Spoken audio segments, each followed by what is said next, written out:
پیٹ کی چربی یا جسے ایبڈومن فیٹ بھی کہا جاتا ہے، آج کل تو ہمارے یہاں بہت کامن ہے کیونکہ اوبیسٹی اور موٹاپا بھی بہت زیادہ ہوتا جا رہا ہے. نقصان تو اس کے ویسے بہت زیادہ ہیں، فیٹی لیور ہو جاتا ہے اور اس کے ساتھ اور بہت ساری ڈیزیز، ڈائبٹیز کا بھی خطرہ رہتا ہے. کوئی گھریلو ٹوٹکا، کوئی ایسی چیز جو آپ بتائیں کہ جس کے ذریعے سے اس کو کم کیا جا سکتا ہے دوائیوں کے بغیر؟ دیکھیں قرآن کا فیصلہ ہے کہ سورہ الاعراف آیت نمبر 31 ہے، وہاں پہ اللہ نے یہ فرمایا کہ کلوا واشربوا ولا تسرفوا، کھاؤ اور پیو اور اسراف، حد سے تجاوز نہ کرو. اللہ زیادہ کھانے والوں کو، بار بار کھانے والوں کو پسند نہیں فرماتا. یہ قرآن کا فیصلہ ہے.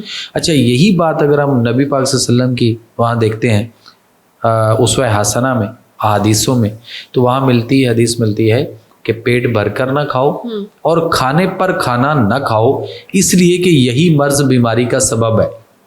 دوسری بات یہ ہے کہ یہ جو فیٹی لیور کی آپ نے بات کی، تو فیٹی لیور ہر اس بندے کا آ رہا ہے یا آ چکا ہوا ہے اس وقت جو شام کو مغرب کے زیادہ سے زیادہ بھی آپ 20-25 منٹ تک کھا سکتے ہیں، جب تک آپ کے باہر وہاں پہ سفیدی نظر آتی ہے. اگر آپ کے اندھیرا آ گیا ہوا ہے، بلیکش والا کام شروع ہو گیا ہے، تو پھر اندھیرا آنے پہ کھانا کچھ بھی آپ کے سامنے وہ مت کھاؤ. پھر جو کچھ آپ کھاؤ گے وہ آپ کے لیور فیٹی کرے گا، وہ آپ کے ڈائجسٹو ٹریک کو خراب کرے گا. دوسری بات یہ ہے کہ کھانا آپ کو دنیا میں بھی 2 ٹائم ہے. آپ رمضان دیکھ لیں، 2 ٹائم ہے یا 3 ٹائم ہے؟ 2 ٹائم ہے نا، سحری اور افطاری، یعنی ناشتہ اور ڈنر، لنچ کا کوئی چکر نہیں ہے.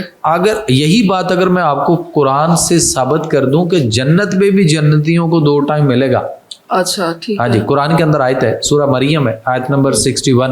وہاں پہ اللہ نے فرمایا کہ جنتی جنت میں کوئی لا یعنی بیہودہ بات نہیں سنیں گے، امن اور سلامتی کے ساتھ رہیں گے، اور انہیں ان کا رزق متواتر صبح و شام ملتا رہے گا. آیت کے آخر میں لفظ ہے بکرہ و عشیہ.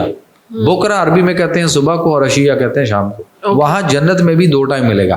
تو یہاں جو ہم پیٹو ہوئے پڑے ہیں، اس سارے اس طرح کھاتے ہیں، مطلب کسی کے ہاں شادی پہ چلے جاؤ، کسی کے ہاں سالگرہ پہ چلے جاؤ، کسی گیٹ ٹو گیدر میں، کسی جلسہ تقریر میں، کہیں بھی چلے جاؤ، یہ ایک الگ چیز ہے.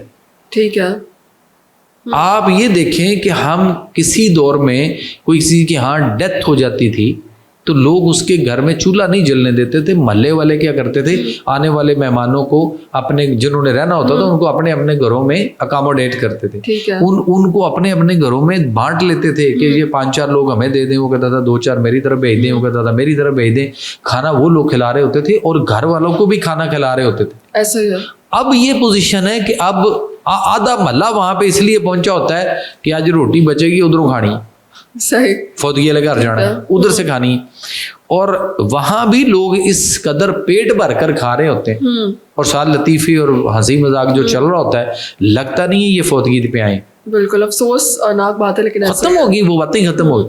یعنی ہم نے ہر وقت اپنے آپ کو پیٹو کر لیا، ہر چیز کھانے سے جڑی ہوئی ہے. تو جتنا زیادہ کھاؤ گے، کیا آپ کی اتنی ورکنگ ہے، کیا آپ کو اتنی واک ہے، کیا آپ کو اتنی ایکسرسائز ہے، کیا آپ کے پاس اتنی ہارڈ ورکنگ ہے. لیکن لوگ تو کھانا کھاتے ہیں کہ بھائی کھانا کھانا ضروری ہے، انرجی ملے گی اس سے. تو دو چیزیں ہیں نا جی. دیکھیں کچھ لوگ زندہ رہنے کے لیے کھاتے ہیں اور کچھ لوگ کھانے کے لیے زندہ ہیں. اور میں یہاں پہ ایک اکثر جملہ کہتا ہوتا ہوں، یہ میرا جملہ بڑا پبلک کو اچھا بھی بڑا لگا اور یہ بڑا فیم ہوا ہے کہ خوراک کو ادویات کے طور پر کھائیں، ورنہ ادویات خوراک کی طرح کھانا پڑیں. اور آج وہی ہو رہا ہے. ٹھیک ہے. تو کون سی ایسی چیز ہے جو ہم جس کے ذریعے سے اس فیٹ کو کم کر سکتے ہیں یا اس فیٹ کو جو ہے وہ جمع ہونے سے ہی روک سکتے ہیں؟ دیکھیں پہلی بات تو ہے کہ اپنے اس منہ کو تالا لگائیں نا، ٹھیک ہے، یہ ٹھیک کریں گے تو پھر کچھ ہوگا. اس کے لیے واک، ایکسرسائز اور باقی چیزیں ہیں. پھر اس کے بعد ہے آپ ادرک، زیرہ، پودینہ، دال چینی، کلونجی اور ملٹھی، یہ ان چیزوں کا کعوہ بنائیں گے. اور اس کو یہ میری ریسپی تھی اور کسی دور میں قرآن اور سید ایک ٹی وی پروگرام کیا کرتا تھا، تو اس میں کسی نے مجھے کال کر کے کہا تھا جی اس کعوے کا کوئی نام رکھ لیجئے. تو میں نے کہا نام کوئی بھی نہیں، جسٹ لائک کعوہ ہے. تو اس نے کہا جی پھر میں ایک نام رکھ دوں. میں نے کہا رکھ دیں. تو اس نے کہا جی اس کا نام مہروی کعوہ. ٹھیک ہے. اس نے میرے ہی نام سے اس کو مہروی کعوہ کر دیا. تو ہاں یہ مہروی کعوہ کے نام سے مشہور ہے میری یہ ریسپی.